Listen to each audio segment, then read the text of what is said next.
Бұл тағамның аты дұрыс тамақтану овсяный блин.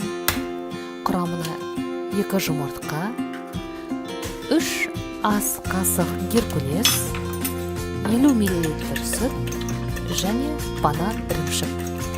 2 жұмыртқаны жақсылап араластырып аламыз. Оның үстіне геркулестің 3 ас қасығын қосып, бірге араластыру керек. Менікі 3 ас қасық толық болмағандықтан, қосымша жарты қасықта тағы қостым. Бұның құрамына қант, тұз, ұн қосылмайды. Бұл тамақ арықтауға, толық қыздар пісіріп жесе өте керемет. 50 мл сүтімізді қосып, араластырып, табанын астын қыздырып, баяу отқа қоямыз.